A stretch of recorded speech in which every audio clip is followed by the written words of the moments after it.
सभी को नमस्कार। मेरा नाम डॉक्टर किमी सूद है। वर्तमान में मैं अभी जनरल सेक्रेटरी हूँ नर्सिंग कॉलेज, जो कि सिर्फ मात्र गर्ल्स का एक नर्सिंग कॉलेज है, like for women only. General secretary for the red cross Himachal Pradesh और मास्टर ट्रेनर डॉक्टर गंगा। मैं हिमाचल से 2 पहले ऐसे रिप्रेजेंटेटिव पूरे नेशनली जिन्होंने मास्टर ट्रेनर्स में हिमाचल है, और हम ट्रेन करते हैं गाँव जाकर, स्कूल्स में जाकर वगैरह।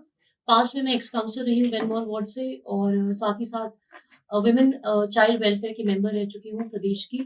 और लेकिन इससे ज़्यादा मुझे लगता है कि मैं I want to connect with people, में जो भी मैं कार्य कर पाती हूँ, बस इतना ही, वो ज़्यादा मेरे लिए इम्पोर्टेंट है। तो यही है मेरे लिए। Thank you. मेरा सभी को सादर नमस्कार। आज इस अमर उजाला संवाद में बुलाने के लिए आप सबका बहुत बहुत धन्यवाद। मेरा नाम Poonam Thakur. I am assistant commissioner state taxes and excise and enforcement and nodal officer for district Shimla. और वैसे मैं बैचलर ऑफ टेक्नोलॉजी हूँ नेशनल इंस्टीट्यूट ऑफ टेक्नोलॉजी, जहाँ तक शिक्षा की बात है।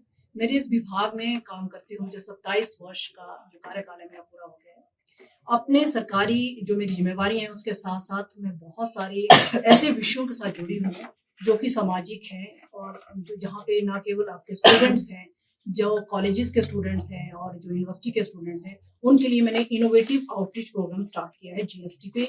आई use to impart training and workshop for the students, so it has nothing to do with my government duties. Secondly, मैं वुमेन सेल्फ हेल्प ग्रुप्स को educate करती हूँ, जिसमें SRLM, आपका SIRD, PRTI, यहाँ की मैं जो हूँ फैकल्टी हूँ।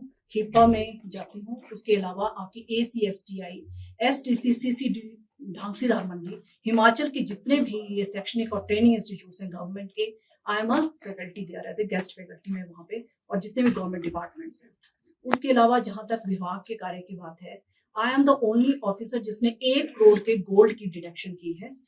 And recognizing my government duties as well as my social cause, I have been conferred with the state highest civil services award, Himachal Gaurav 2024, Himachal Ratan 2025, Women of Eminence 2025, and I am also honored and privileged to be featured in Fem Times and Fem Honor national magazines. And I'm really humbled and honored to be here today among all of you and to listen about your contribution to the society. और मुझे बहुत अच्छा लगता है सामाजिक कार्य में काम करना। इसके अलावा मैं थोड़ा सा और बताना चाहूँगी। अभी हाल ही में मैंने Mrs India the goddess title जो है वो जीत के आई हूँ। अपने प्रदेश को मैंने रिप्रेजेंट किया नेशनल लेवल पे, जहाँ पे विदेश से भी जो NRI लेडीज थी वो भी आई थी। ऑस्ट्रेलिया, कनाडा, ब्रुनेई और दुबई से भी महिलाएं थी। 600 महिलाओं ने उसमें पार्टिसिपेट किया था, और उसमें 50 महिलाएं जो फाइनलिस्ट थी। And I am the title holder of Mrs India the goddess, first owner and beauty with purpose and best dressed. मैंने 3 क्राउन हिमाचल की नीचे तक अपने नाम किए। धन्यवाद। ये अमर उजाला ने मौका दिया, मुझे बहुत हर्ष है, और मैं सबके बीच में, महिलाओं के बीच में बैठी हूँ, मुझे बहुत खुशी है इस बात की। मैं BMO स्पेशलिस्ट हूँ और मैं कार्यरत हूँ health and family department Himachal Pradesh में। और इसके साथ मैंने MBBS की थी 1999 बैच में। मैंने पोस्ट ग्रेजुएशन किए हैं पैथोलॉजी में, और मैं अभी सीनियर मेडिकल ऑफिसर इंचार्ज हूँ दिल्ली हॉस्पिटल में। इसके साथ ही मेरे पास कार्यभार ब्लड बैंक का भी है, जिसकी मैं इंचार्ज हूँ। मैं जनरल लैब की भी इंचार्ज हूँ। इसके साथ ही मैंने ट्रेनिंग की है sexual harassment at work place for women, तो उसमें भी मैं काम करती हूँ। और जिसमें हम जगह जगह हम अपने प्रदेश में जाते हैं, जहाँ फर्स्ट एड की ट्रेनिंग स्कूलों में, कॉलेजेस में हम देते रहते हैं। इसके साथ ही मैं स्टेट असेसर भी हूँ। नेशनल क्वालिटी असेसमेंट स्कीम है सेंट्रल गवर्नमेंट की, जिसमें मैं स्टेट असेसर हूँ हिमाचल प्रदेश में। इसके साथ मैंने बहुत सारे कार्य, क्योंकि मैं एक हॉस्पिटल में भी हूँ, तो मुझे बहुत अवसर मिलता है मरीजों का रहने का, बैठने का, उनके साथ उनकी हेल्प करने का। इसके साथ ही मेरा जो स्टाफ है उसके लिए भी हम आगे रहते हैं, और मुझे बहुत खुशी है कि बहुत सारे जैसे पूजा गोयल मैम भी हमारे आते रहते हैं हमारे हॉस्पिटल में। तो हम महिलाओं को, चाहे पेशेंट वार्ड की हो महिलाएं जिन्होंने अभी जिनकी डिलीवरी हुई है, या फिर जैसे हमने वुमेन ब्लड डोनर्स को भी सम्मानित किया था। तो ऐसे काफ़ी कार्य, काफ़ी एनजीओ से मैं जुड़ी हूँ, चाहे IGMC में हो, चाहे रिपन में हो, चाहे KNH में हो, तो उनकी मदद के लिए कार्य करते रहते हैं। ये देखते हैं अंतर्राष्ट्रीय महिला दिवस को, और जिस तरह से हमारा ये जो इस बार का थीम है, दान से लाभ, बहुत जरूरी है। और एक जर्नलिस्ट के तौर पे, एक न्यूज़पेपर के तौर पे, खास तौर पे हम लोग कोशिश करते हैं कि हम इस तरह से उस संवेदना को बनाते रहते हैं, क्योंकि हमारे लिए रोज की चैलेंज होती है। महिलाओं से जुड़े कई अपराध, कई सारी चीजें, कई सारे मसले आते हैं, और कोशिश होती है कि हम महिलाओं की डिग्निटी को कैसे बचा के रखें, उनकी गरिमा को कैसे बना के रखें। भले ही कई बार ऐसे ही भी चली जाती है कि सामने वाला जो कोई क्राइम करने वाला है वो महिला है या कोई किसी रूप में जुड़ा हुआ है, हम उसके बावजूद कोशिश करते हैं कि वो डिग्निटी बची रहनी चाहिए। तो एक कोशिश होती है, इसीलिए एक अपराजिता का पूरे देश में, नॉर्थ में हम लोग ये अभियान चलाते हैं। और उसके पीछे का मेन मोटिव ये है कि हम सोसाइटी में खास तौर पे जो महिलाएं हैं उनकी अपलिफ्टमेंट के लिए क्या कर सकते हैं, as a journalist, as a media organization क्या योगदान दे सकते हैं, खबरों के अलावा किस तरह से उनकी जीवन को हम बेटर करने की कोशिश कर सकते हैं। तो ये संवाद के साथ इसलिए जोड़ रहे हैं कि हम भावनात्मक रूप से इस सारी चीज को देखते हैं, महिलाओं की डिग्निटी से लेकर के उनके मान सम्मान से लेकर के हमारी कोशिश होती है हमारा कोई एक शब्द जो है वो महिलाओं की डिग्निटी को कहीं पे हिट ना कर रहा हो, कहीं पे उसको ठेस ना दे रहा हो, ये कोशिश होती है। लेकिन ये बहुत चैलेंज का काम है क्योंकि इतनी सारी खबरें होती है उन सब चीजों में देख करके वो बनाना, तो वही है। ये थोड़ा सा भाव अमर उजाला की ओर से है, इसीलिए मैंने बीच में ये किया। बातचीत करने का मौका दिया आप लोगों ने, तो एक दूसरे से अच्छी सी जान पहचान भी होगी और ये भी पता चला कौन क्या कार्य कर रहा है और हम लोगों को और भी अच्छा हो गया ताकि हम एक दूसरे के संपर्क में आ जाए। तो आपने कहा कि दान देना, तो दान देना ये है कि हुनर दो। हमारी ग्रामीण महिला, हम जो हमारी संस्था है ग्रामीण महिलाओं के ऊपर जो ज्यादा काम करती है, हम दान देना सही नहीं समझते हैं। उसमें जो मतलब दान ये ऐसा दो आदमी को कि वो हुनर दे दो, हुनर से वो अपनी आजीविका भी कमा सकती है, एक अपनी पहचान भी बना सकती है। जैसे मैं भी एक हाउसवाइफ थी, मैं कभी घर से बाहर नहीं निकलती थी, लेकिन जब बच्चे थोड़े बड़े हुए तो ऐसा लगा कि नहीं, कुछ करना चाहिए महिलाओं के लिए। मैं भी एक औरत हूँ, कैसे हमको बाहर निकलना है, कैसे क्या करना है। जब ये सोचा कि नहीं हम कर सकते हैं, जब ये मन में एक विश्वास हो गया कि नहीं हम बाहर निकल भी सकते हैं, काम भी कर सकते हैं और महिलाओं को साथ ले भी सकते हैं। तो हम 2 सिस्टर्स हैं, तो मेरे पेरेंट्स ने हमेशा ही हम बहनों को बेटों की तरह रखा। तो हम लोगों को बहुत सारी चीज़ें थी जो लड़कों को दी जाती है, बट हाँ सोसाइटी की अगर मैं बात करूँ तो हमारे ही बाकी फैमिली मेम्बर जिनके घरों में लड़के थे उन्होंने हमेशा कंपैरिजन में रखा कि यार इनको तुम ऐसे छोड़ रहे हो, उनको जाने की कोई आने की कोई भी वो रोक टोक नहीं है। तो ये चीज़ें मैंने शुरू से फेस की। अपनी मदर के सामने मैंने ये चीज़ फेस करी कि बेटे के लिए बहुत प्रेशर होता था, राइट। एक तो बुजुर्ग जो घर में होते हैं कि यार इनके बेटा नहीं है तो कैसे चलेगा, बट प्राउडली मैं आज कह सकती हूँ मैं मेरे पेरेंट्स के साथ रहती हूँ और जो मैं होम स्टे से काम कर रही हूँ मैं अपने पेरेंट्स के लिए कर रही हूँ और वो आज प्राउडली कहते हैं कि मतलब हमारी बेटी जो है हमारे लिए कर रही है और वो सारी चीज़ें मैंने उनको प्रोवाइड करी हैं जो एक शायद बेटा करता है समाज में। मेरा खुद का एक बेटा है और जब वो 3rd 4th में था तब से मैंने उसे हर चीज सिखाई, खाना बनाने से लेकर सब कुछ। हम बर्थ दे पाते हैं, दैट इज वेरी इंपॉर्टेंट। आंकड़ा मैं जरूर बताना चाहूंगी क्योंकि माध्यम से हमारे 22% थी वर्कफोर्स में जब लेडीज प्रैक्टिस करती थी, आज वो 40% से ऊपर हो चुका है। इंडिया के सेट आपको वो आंकड़ा दे रही हूँ। हमारे लिटरेसी रेट में हम बहुत पीछे हैं, दैट इज अराउंड 64.76, यानी कि आदमी अभी तक 82 पे है, तो अभी भी हमारे को समझ लीजिए तो 35% और बढ़ना है। और अगर सेक्स रेशियो की बात करूं, I think lot of doctors sitting here they would agree 1002 versus 1000 हो गया है। हरियाणा में लड़कियां नहीं मिल रही हैं, शादी की लड़कियां नहीं मिल रही हैं। हिमाचल के कुछ एरियाज है, अक्सर का आपने देखा होगा। तो ये आंकड़े तो हैं यहाँ पर, लेकिन सबसे इंटरेस्टिंग फॉर यू यंगस्टर्स, जो स्टार्टअप शुरू हुए हैं उनमें 47.6 जो स्टार्टअप्स हुए हैं जो जिसमें पैसा इन्वेस्ट हुआ वो गर्ल्स हैं, लेडीज हैं। So entrepreneurs are coming as ladies. तभी मैं बोल रही हूँ कि आपका रास्ता आप खुद निश्चित करते हैं, आपकी नीयत साफ हो, नीति साफ हो, सब हो जाता है। मैं ये तो बहुत छोटा सा आंकड़ा था बिकॉज यू शुड नो कि हम इवॉल्व कर रहे हैं, that's what I am saying, we are progressing, हम डिट्यूरेट नहीं हो रहे हैं, नहीं we are progressing and I think that's why we all sitting. लेकिन एक लाइटर नोट पे मैं बताऊंगी कि हम 8 मार्च में हम सब इकट्ठे हो जाते हैं, ये खासी बुरा नहीं मानना है ना, लेकिन कभी हम 19 नवंबर में इकट्ठे होते हैं। आपको पता है 19 November is men's day, do we celebrate that? क्योंकि हम उसको इंपॉर्टेंस नहीं देते, क्योंकि हमको लगता है ये तो हम तो वी आर रूलिंग। हम जब 8 मार्च की बात करते हैं, I think we should rule every day, and I think मैं तो करती हूँ, I do it whatever I want to do। जैसे आपने बोला, I also had a very painful because I lost my father very early, मेरी mother थी, and मुझे सिर्फ पढ़ाई दिया गया। पढ़ाई को मैंने Pooja can associate with me because हमारी होलसेल रिटेल्स की शॉप से, तो जब शादी हुई तो बोला she managed that जब नर्सिंग कॉलेज मैंने खोला, इसी उम्मीद से खोला education is the only way. दशा बदलने के लिए दिशा देना जरूरी है। मेरा जरूर मानना है कि एजुकेशन से अलावा कुछ है ही नहीं जो बदल सकता है। आपका माइंड सेट इवॉल्व होता है, आप बाहर की दुनिया देखते हैं। मैंने अपनी बेटी को पटियाला भेजा था, पर she had clear NIT Hamirpur. मैंने कहा go and see the world. इसलिए नहीं कि मुझे उसको ग्रूम करना, उसको कोई बड़ा वो बनाना है।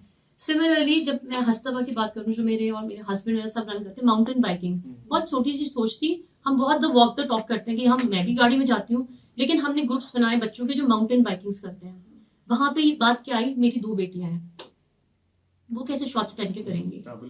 मुझे अपनी बेटियों को झंझोड़ना पड़ा, you will do it. Covid में हमने उनको बोला यू विल डू इट। आज वो नेशनल भी है विनर, और वो सब जगह फर्स्ट ही आती है, एंड आई फील प्राउड। तो मैं वही बोल रही हूँ कि what carries you, you carry that. So आप जिस चीज को खुद अगर आपको अप्रिशिएट करते हैं, आप उनका येलो सूट तो आप ऐसा बनाए या कुछ करें, सूट तक छोटी बात होगी। If I want my daughter to do thing, तो वो मामा से सीखेगी ना। तो एक जो लेडी होती है वो ही दिशा बदलती है। So all these women who are sitting, you gonna marry, we already married, वो वहीं से दिशा बदलती है घर की। तभी जो कहावत है वो ऐसी नहीं, गड़ी हुई कहावत कही गई है, charity begins from the home. अब मैं बताती हूँ कोविड में क्या हुआ, बिकॉज ऑफ पॉलिटिक्स की बात आएगी। आई रन 9000 हमने लड़कियां नर्सेस अभी तक ट्रेन की हैं शिमला में। ओनर सिर्फ मैं ही थी जो लेडी थी, बाकी जितने भी कॉलेजेस थे हिमाचल के वो सारे मेन थे। तो जब मैं उस ऑर्गेनाइजेशन में जाती थी, अब तो शायद 1-2 और आगे हैं, तो दे वुड लुक अपॉन मी जैसे कि मैंने कोई पाप कर दिया है या मैं डिफरेंट दिख रही हूँ। मैंने कभी भी उसको वेटेज लिया ही नहीं। मुझे वो दिखना ही बंद हो जाते हैं। आई एम ट्राइंग टू से आई एम वेरी पॉजिटिव। मुझे वो दिखना ही बंद कर जाते हैं, मुझे फर्क नहीं पड़ता वो लोग क्या कर रहे हैं। That's what I told my daughters कि आप रेसेस में भाग लेंगे, आप शॉर्ट्स पहनेंगे, क्योंकि वो एक नॉर्मल चीज है। स्विमर स्विमिंग ड्रेस पहनेगा, वो साड़ी में थोड़ी स्विमिंग करेगा। This is what we had to do and they are doing very well.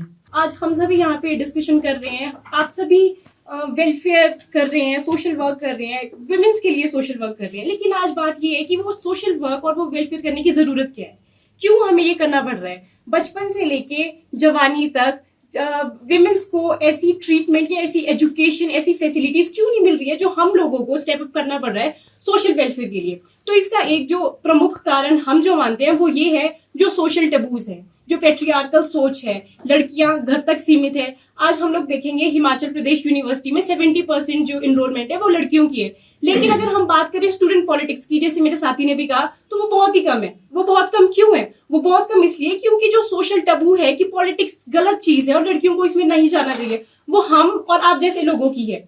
हम लोग तो पॉलिटिक्स में है, इसीलिए हम आज यहाँ हैं। स्टूडेंट पॉलिटिक्स में हम हैं, हम लोग अपनी आवाज उठा रहे हैं, इसलिए हम यहाँ पर हैं। लेकिन जो लड़कियां नहीं उठा रही है, लड़कियां भी छोड़ो, जो लड़के नहीं उठा रहे हैं, लड़कियां क्या माँ बहन बेटी, जैसे कि साथी ने भी कहा, ये तो हम बाद में है। पहले हम इस भारत के नागरिक हैं। हम इस भारत को क्या दे रहे हैं, हम अपने देश को क्या दे रहे हैं, हम अपने हिमाचल को क्या दे रहे हैं, हम जिस यूनिवर्सिटी में हैं हम उसे क्या दे रहे हैं। अगर हम लोग अपनी आवाज नहीं उठा रहे हैं, अगर लड़कियां आगे नहीं आ रही है, सोशल टबू होना, ये पेट्रियार्कल सोच होना। अब जैसे हमारे साथी ने कहा कि हमारी मीटिंग्स होती है, हम लोग लेट तक रुकना पड़ता है, आप सभी को भी रुकना पड़ता होगा।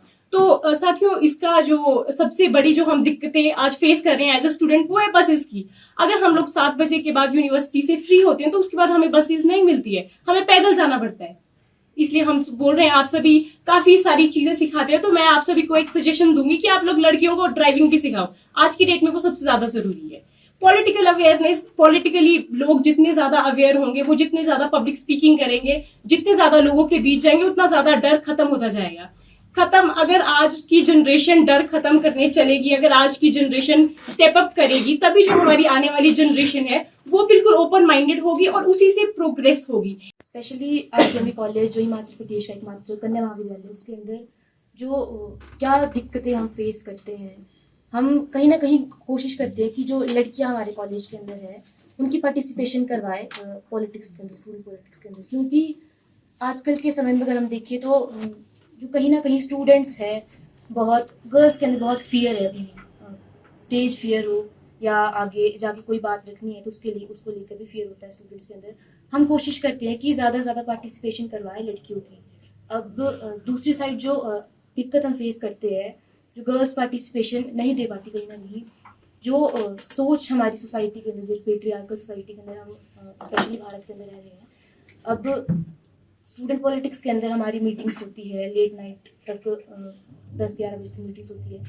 बहुत ही ज़्यादा रेयर किसी के पेरेंट्स है जो अपनी बेटी को अलाउड करते हैं मीटिंग्स को जो है अटेंड करने के लिए। सबसे बड़ी दिक्कत यही आती है कि गर्ल्स जो है टाइम नहीं दे पाती है। मैं एक ऐसे फैमिली बैकग्राउंड से आती हूँ, मेरे जो फादर है बहुत प्रोग्रेसिव सोच रखते हैं, कभी भी किसी भी चीज़ के लिए मेरे फादर ने मुझे रिस्ट्रिक्ट नहीं किया है। तो मैं अपना पूरा टाइम जो है स्टूडेंट पॉलिटिक्स के अंदर दे पाती हूँ, बहुत कुछ उससे सीखने को मिलता है। लेकिन जो गर्ल्स हैं कहीं ना कहीं एक डर उनके अंदर देखने को मिलता है। हम चाहते हैं, हम कोशिश करते हैं कि उनको एक प्लेटफॉर्म प्रोवाइड करवाए कि वो जो अपने अधिकारों के लिए लड़ना सीखे। जो हमारे अगर देश के अंदर बात करें आज महिलाओं की स्थिति के बारे में, नो डाउट बहुत इम्प्रूवमेंट है। कुछ और भी आती है, किसी भी पॉलिटिकल प्लेटफॉर्म पे अगर फीमेल आती है तो वो एड ऑन पॉजिटिव डायरेक्शन पे है, क्योंकि हमें पॉलिटिकल लीडरशिप में जितनी वुमेन कंट्रीब्यूशन वहाँ करेगी डिसीजन मेकिंग में। एंड जस्ट वन पॉइंट, जैसे आप बोल रहे थे whatever raise I could get, नहीं है कि जहाँ पे अनफेयरनेस है फेयरनेस भी है, ऐसा नहीं है, दोनों पहलू दोनों ही पहलू हैं। स्कूल हेडमास्टर उसने वो किया कि एक लड़कियों को एक रूम में बिठा दिया और फिर दे ही सेड कि आप एजुकेट करो। So I was like, why are the boys not here? Make them sit.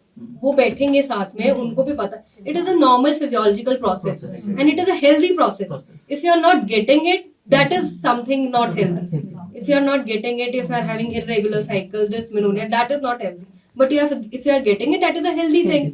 So why are you not discussing it in front of the boys? They should know. They should also know that it is a normal process.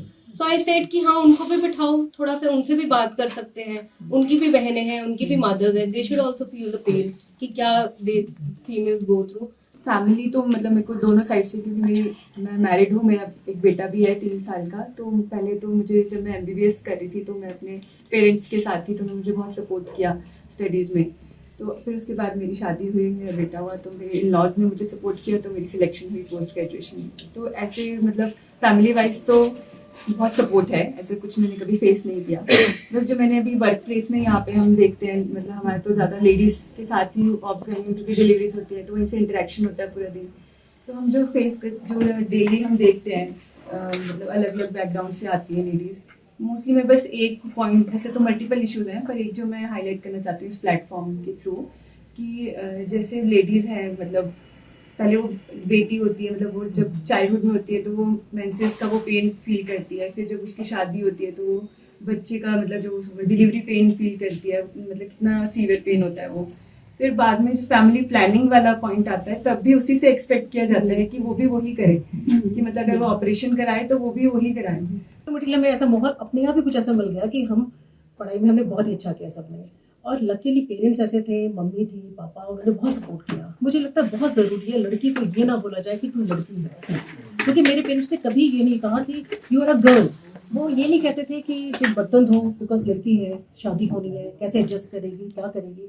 अब मानेंगे 12वीं तक मुझे लगता है मैंने छोटा मोटा घर का किचन का काम किया होगा, मैंने कुछ नहीं किया, पर आज की डेट में मैं सब कुछ कर लेती हूँ।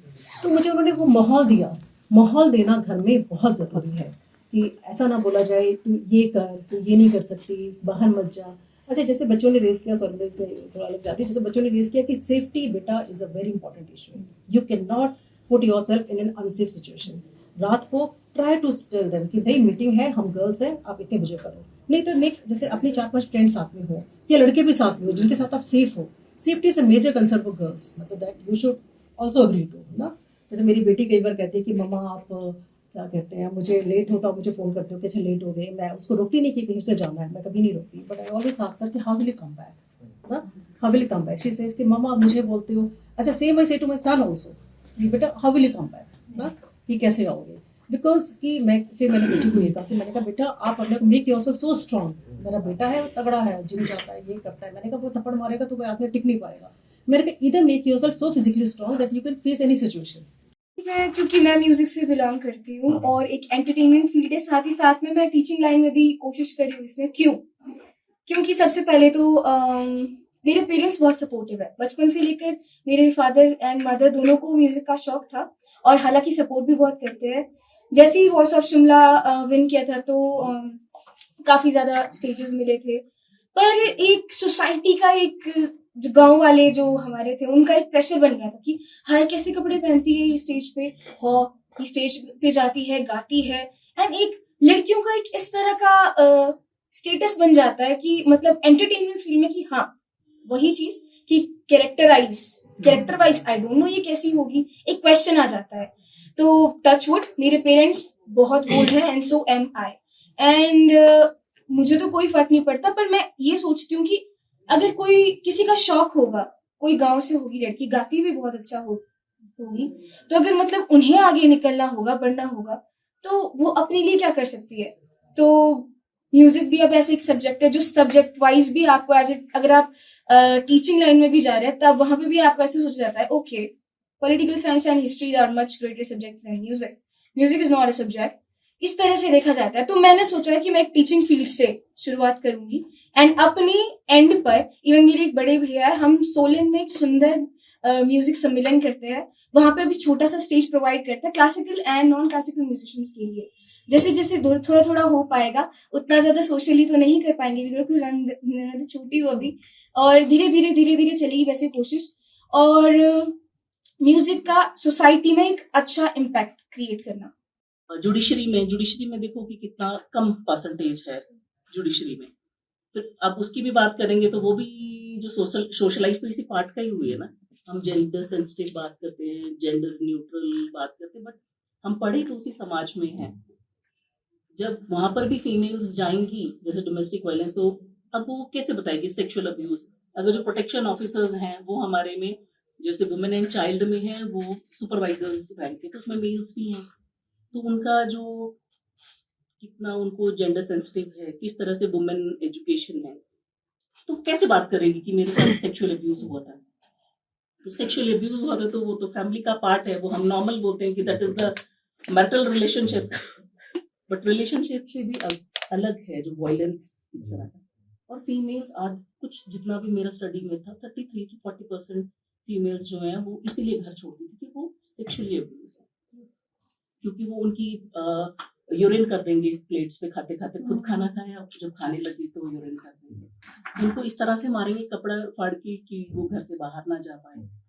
तो ये चीजें जो हैं, और कुछ टाइम स्टडी करने के बाद वो पता चल जाता था कि ये फीमेल के साथ किस तरह। मेरे साथ एक लड़का जाता था स्टूडेंट, तो हम उनसे बात करते थे कि क्या, तो थोड़ी देर में पता चल जाता है। मतलब पहले के स्टार्टिंग के 10 केसों में तो वो यूनिवर्सिटी तक भी पहुंचे जो उनके हस्बैंड्स थे, क्योंकि कई बार वो हमें केसेस मिलते थे ये प्रोटेक्शन ऑफिसर से, तब तक उनका कुछ कॉम्प्रोमाइज हो जाता था, वो घर में नहीं होती थी, तो वो यूनिवर्सिटी कौन है, वो लड़की आई थी, वो धीरे धीरे हमें भी टैकल करना आ गया था कि हम वुमेन एंड चाइल्ड की जो बच्चों के 2 years बच्चे हैं उनका डाटा लेने के लिए आए थे, इसीलिए ऐसे बात करके फिर हम कॉपी पेस्ट तो रखते हैं, ऐसे ही बात करें।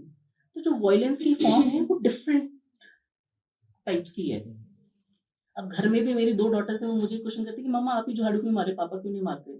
मेरे पापा भी मारते हैं बेटे, पापा को मना नहीं है, 2 हाथ मेरे हैं 2 पापा के हैं। बट हमारा सोशलाइज इस तरह से हुआ है कि जो हमने वर्क डिविजन ऑफ वर्क है, बाहर हम भी जा रहे हैं वो भी जा रहे हैं, बट वो आके बैठेंगे, फिर वो पानी वहीं पियेंगे, फिर वो कई बार लोग गिलास वहाँ है, और तो ये जो सामाजिक परिवेश है वो मतलब चेंज का जो धीरे धीरे अब इसी में ही हम देख लेंगे कि वायलेंस के साथ साथ अब हम ये जो हमारा क्या कहते हैं इसे, इसमें मेंस्ट्रुअल हाइजीन पे बात करते हैं। अब हम जितने भी यहाँ से अपर की तरफ को चले जाएंगे, क्योंकि मैंने तो अपने घर में नहीं देखा, इसको वो मानते हैं, गंदा मानते हैं, इसको घर से बाहर रखेंगे कि कपड़े धो के 3 दिन तो मंदिर में। जब ये स्टार्ट हुआ था ये था कि वुमेन में ब्लड लॉस इतना ज्यादा होता है कि उसमें उस टाइम पे उसको रेस्ट की जरूरत होती है, बट फिर उसको उन्होंने रिलीजन के साथ जोड़ दिया। Fear, that is important. Because religion is more fear. तब वो करके डर के मारे, otherwise नहीं करेंगे। फॉलो तभी करेंगे जब एक डर ऐसा होगा तो ऐसा पति पे हो जाएगा या बच्चे पे हो जाएगा। अगर तुमने खाना खिला दिया तो उसके लिए शुद्धि का व्रत होता है, कुछ चिड़ियों का ना, वो करो तुम, नहीं तो तुमने जितना खिलाया है तो वो हो जाएगा। अगर वुमेन में ये मेंस्ट्रुअल साइकिल ही नहीं होगा तो सृष्टि नहीं चलेगी, है ना। इवन मेल जो है वो खाना नहीं खाते हैं, तो मतलब अगर वो मेल कि उस टाइम में कई बार ऑफिस में होता है, इनडायरेक्टली तो वो मतलब अगर उनका बर्थ का प्रोसेस अलग है, अगर वो आदमी अगर उस प्रोसेस से अलग गया है तो वो खाना नहीं खाएगा। जिनके के पति की डेथ हो गई है और उनके पास खाने के लिए भी रोटी नहीं थी, और सास जो है पूरे घर को लॉक लगा के पीछे से सारी अलमीरा बंद करके और ये बोल दिया कि तुम जैसे मर्जी जियो, मुझे कोई लेना देना नहीं है, और उसके बाद जॉब तक नहीं थी। तो ऐसी ऐसी महिलाएं मेरे साथ जुड़ी है। तो मेरा जो मैम का एक्सपीरियंस है दैट इज़ डिफरेंट एक्सपीरियंस।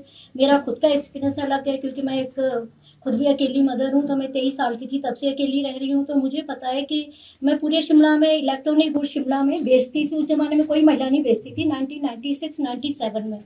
तो juicer, mixer grinder, food processor, microwave, तो ये किश्तों में पूरे शिमला में बेचना, फिर पैसे कलेक्ट करना, फिर उसके बाद डिपार्टमेंट्स में भी कैसे कैसे, मतलब I was quite young that time. अब तो उस उम्र में बच्चों की शादियाँ भी नहीं होती है। तो पूरे शिमला में बेच के फिर पैसे कलेक्ट कर फिर मैंने अपनी बेटी को पढ़ाया। तो मुझे उस पीरियड का एक्सपीरियंस, वो काम करने के बाद साथ साथ में मैंने कंप्यूटर भी सीखा। फिर एज ए कंप्यूटर एनालिस्ट मैंने जॉब किया। तो वो जॉब करने के साथ साथ फिर 4-5 साल वो जॉब करने के बाद फिर मैंने LIC में काम शुरू किया अपना एज अ फाइनेंशियल एडवाइज़र। तो उस दौरान जो मेरा पीरियड था वो मुझे ये समझ आया कि whenever you are alone, you are a single mother, ठीक है। और जब विडो, डाइवोर्स लेडी, विडो को फिर भी दया की दृष्टि से देखा जाता है, but I am a divorce lady. तो 10 साल तो मेरा केस ही चला। तो आई नो कि जब एडवोकेट, फादर की डेथ के बाद एडवोकेट के पैसे भी तो देने थे, तो जब फीस नहीं होती थी तो एडवोकेट भी कैसे डील करता है। और उस टाइम मेरा इस तरह का कोई दायरा नहीं था। तो और उसके साथ साथ रिश्तेदार आपको कैसे देखते हैं, रिश्तेदार भी ये देखते हैं कि कहीं ये बात ना करे हमसे। और डाइवोर्स लेडी को तो समाज ऐसे देखता है कि इसी का कसूर है, जो अंदर की बात है वो तो हस्बैंड वाइफ को पता होती है, या मुझे पता थी कि क्या बात थी या उसे पता थी। कि वो विमेन, अब डायरेक्ट इंटरेक्शन तो हम नहीं कर सकते, उनसे अलाउड नहीं होता। तो इट इज़ वेरी अनफॉर्चुनेट। पर जैसे हमने कभी सुपरिटेंडेंट सर से बात की या पूछा तो उन्होंने कहा मेजरली तो ये डाउरी केस है कि एक पे हो गया तो परिवार की 3-4 सारी अंदर हो गई। So it is like that. मैं सेम लेवल पे आ नहीं पा रही because I have not gone through this. मेरी अपनी 2 बेटियां हैं, तो एक पोस्ट ग्रेजुएशन करके कभी US में कर रही है। So they have also been fortunate कि जैसा मुझे मिला है आगे उनको भी वही मिल रहा है। बट येस, अगर रोटरी की तरफ से कोई हेल्प चाहिए होगी आप हमें कंटेक्ट कीजिएगा, we will do that. Seminars वगैरह हम करते रहते हैं टाइम टू टाइम, कहीं हम हेल्प कर पाए तो वी विल। मैं आप सबको बधाई देती हूँ, इतने अच्छा संवाद रहा आप लोगों का और मैंने बहुत कुछ सीखा आप लोगों से, है ना। तो truly speaking I am really honoured to be here today, है ना। तो जैसे कि मैंने आपको बताया कि आज का जो टॉपिक है, जो इस वर्ष का थीम है वुमेन एम्पावरमेंट का, जो इंटरनेशनल वुमेन्स डे है, वो है give to gain. So I am really, I can say I am blessed by the Almighty and because of my parents कि they gave and they invested in me and I gained, जैसे कि madam doctor Ganga ji ने बोला और आप सब ने बोला। I am very fortunate and for that I am thankful to Almighty। मतलब बचपन से लेके जो मेरी शिक्षा थी वो कैसे हम कर पाए, हम अपने घर से ही हमारी शुरुआत होती है। हमारी एम्पावरमेंट कैसे शुरू होती है, जो हमें शिक्षा मिलती है, जो हमें संस्कार मिलते हैं, जिस परिवेश से हम आते हैं। तो मैं अपने ग्रैंड पेरेंट्स के घर में थी बचपन से। मुझे 3.25 साल का, क्योंकि मेरी मदर और मेरी मासी जी थे तो दोनों की शादियां होगी। तो मेरे नाना जी जो थे वो उस वक्त वो AC to DC थे हमीरपुर में, प्रेम सिंह ठाकुर जी। तो मेरी मदर को लगा कि ये अकेले हैं और हमारे पास एक डॉक्टर है, तो क्यों ना मैं अपनी बड़ी वाली डॉक्टर को, मैं 4.25 साल की मुझे उनके पास जो है वो छोड़ दिया गया। तो मेरे जो मेरे मतलब ग्रैंड फादर थे वो 1948 के ग्रेजुएट थे, प्रेम सिंह ठाकुर, जो AC to DC जब मैं बता रही हूँ आपको रिटायर हुए।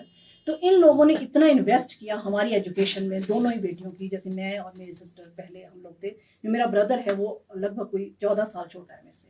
तो हम दोनों की ही एजुकेशन में इतनी इन्वेस्टमेंट हुई, इन टर्म्स ऑफ हमारे संस्कारों में इतनी हमारे को इन्वेस्ट किया गया कि आज हम जो कुछ भी हैं, दोनों बहनें हैं, उसके बाद मेरा ब्रदर भी है, वो हमारे पेरेंट्स की वजह से, जो हमारा पारिवारिक परिवेश है, जो हमारे संस्कार हैं हमारे माता पिता के, उस सबको मैं इसका श्रेय देती हूँ। तो जैसे आप सब बोल रहे हैं, एजुकेशन का बहुत महत्व है, लेकिन एजुकेशन के साथ साथ जो हमें लगता था, हमें कभी भी किसी चीज़ के लिए रोका टोका नहीं गया। इसी वजह से मैंने दोनों सब्जेक्ट्स पढ़े, मेडिकल एंड नॉन मेडिकल। 1992 में मैं पास आउट हुई।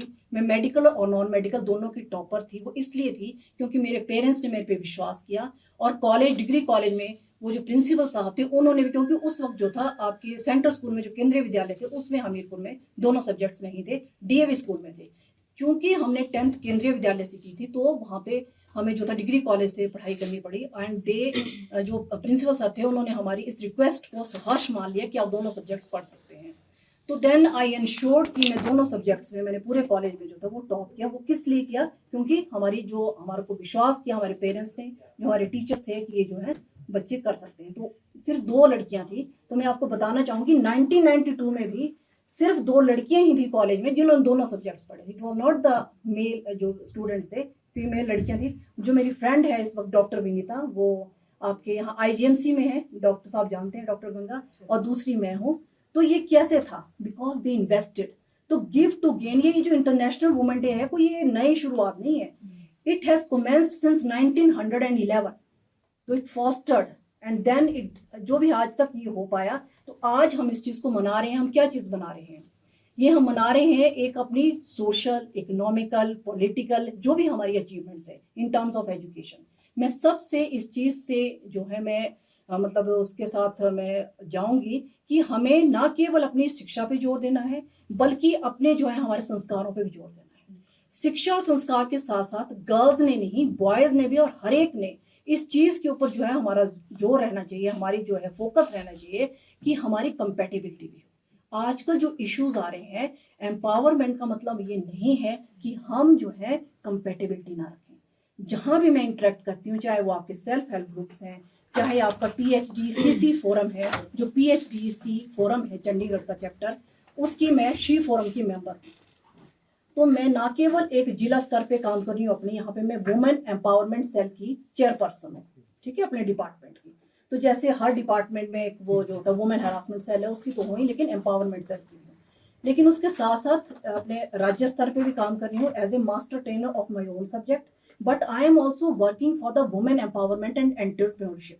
वो कैसे कि जिस भी सेल्फ हेल्प ग्रुप के साथ हम इंटरेक्ट करते हैं, आपके SRLM के थ्रू जो नेशनल रूरल लाइवलीहुड मिशन के काम करते हैं, वहाँ पे भी हम महिलाओं को स्किल डेवलपमेंट के ऊपर फोकस करते हैं, उनकी फाइनेंशियल एजुकेशन के ऊपर करते हैं, लीगल अवेयरनेस के ऊपर करते हैं कि अगर आपने कोई काम करना है, ना केवल आप अपनी आजीविका को इसके अंदर सुधार सकते हैं, आप जो है औरों को भी आप इसके अंदर रोजगार दे सकते हैं। लेकिन अगर आपका रोजगार 20 लाख से ऊपर हो जाता है सर्विसेज में, और गुड्स में अगर आपकी टर्नओवर 40 लाख से ऊपर हो जाती है, तो आपको कैसे हमारे GST पोर्टल पे एनरोलमेंट करना है। तो I use to educate them with regards to skill development, with regards to enrolment in our GST portal, how they can work through the different e-commerce platforms, जैसे आपके फ्लिपकार्ट्स हैं, e-commerce operator. तो मेरे आप सब के माध्यम से ये रहेगा कि जहाँ पे भी वुमेन सेल्फ हेल्प ग्रुप्स ये काम कर रहे हैं, आप उनको और ज़्यादा मोटिवेट कीजिए ताकि वो ना केवल अपने जो है अपने लिए फाइनेंशियली स्टेबल हो सके, दूसरों को भी रोजगार आपको बेटर करने की कोशिश करते हैं। सर मैं एक ही चीज कहना चाहती हूँ कि अमर उजाला ने बहुत सपोर्ट किया है मेरी एसोसिएशन को इस मुकाम तक पहुँचने के लिए। अभी हाल ही में हमने नेशनल और इंटरनेशनल लेवल पे अपनी एसोसिएशन को इंट्रोड्यूस करा और अपने कॉन्सेप्ट को लेकर आए, जहाँ पर हमें बहुत अप्रिशिएशन मिला। और वहाँ पे मेरे साथ 2 महिलाएं ऐसी गई थी जो कभी शिमला से बाहर नहीं गई थी। तो वो एक तरह का एम्पावरमेंट था जो मैं कोशिश कर रही हूँ कि सबको मिले। तो उस तरह से, बट उनका पहला कदम ये था कि हमें जाना है, तो जब उन्हें जाना है तो फिर हम उन्हें लेके जा सकते हैं। तो वो चीज़ है। पर अमर उजाला ने हमेशा हमें सपोर्ट दिया है, तो उसके लिए मैं थैंक यू करना चाहती हूँ।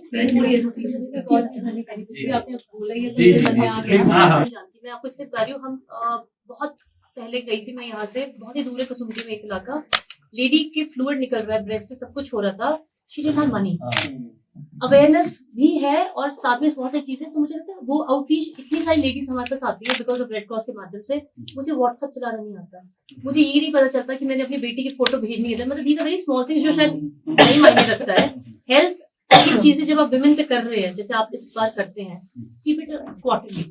हमारी कोशिश ये होती है कि जैसे किमी मैम ने बोला कि बड़ी सारी बच्चियों को या महिलाओं को पता नहीं होता है बड़ी सारी चीजों का, चाहे वो उनके राइट्स को लेकर के हो, चाहे वो उनके पर्सनल हाइजीन को लेके हो, चाहे वो उनकी और भी कई सारी चीजें होती हैं। इसलिए क्या कोशिश होती है हमारी कि हम किसी आपकी बीच में से ही, जैसे डॉक्टर साहब आप हैं, किमी मैम है या कोई भी है, उनको लेके जा करके हम लोग उनको वहाँ जागरूक करने के लिए टिप्स देते हैं बड़े सारे इश्यूज पे, जैसे मैंने बोला कि पर्सनल हाइजीन तक और उसकी डिग्निटी को मेंटेन रखते हुए सारी चीजें करते हैं। तो आप लोगों का बहुत बड़ा योगदान होगा। और हम तो हर महीने हर डिस्ट्रिक्ट में 2-2 कैंप मस्ट है, हर डिस्ट्रिक्ट में, यहाँ सिटी में। तो कोशिश यही होती है कि हम माध्यम बने किसी न किसी रूप में, किसी बच्ची को का जीवन को संवारने में, किसी सारी चीजों को करने में। तो आप लोगों का बहुत योगदान होगा। सर मैं सिर्फ लास्ट में चीज ऐड करना चाहूँगी, जैसे मैडम ने बोला, तो मैं भी अभी जब मैंने ये पेजेंट किया जो कॉन्टेस्ट की बात कर रही हूँ, तो हमें सोशल एक्टिविटी मिली, तो मैंने कहा कि मैं तो मतलब वहाँ पे उन्होंने कंपटीशन में बोला कि इट्स अ मस्ट। हाँ जी, तो मैंने कैंसर अवेयरनेस पे किया, जो कैंसर फ्री इंडिया मिशन है उसमें स्त्री वेलफेयर फाउंडेशन है। तो अब तो ये अभियान गवर्नमेंट लेवल पे चल रहा है, नेशनल लेवल पे जो 28 ऑफ फेब से स्टार्ट किया, but I am associated with the Stree welfare foundation and that is working for cancer free India mission, and I'm glad to share that I am now joining that at Lucknow on 12th of March, Worldwide Cancer Free India and Leadership Awards के तहत हम जो है वो पूरे India में इस चीज की अवेयरनेस जो एक कैंपेन चला रहे हैं, तो I am the ambassador for that। आपके राज्य की खबरें, आपके शहर की खबरें सबसे पहले जानने के लिए देखते रहें अमर उजाला। चैनल को सब्सक्राइब जरूर कर लें और पाएं हर अपडेट।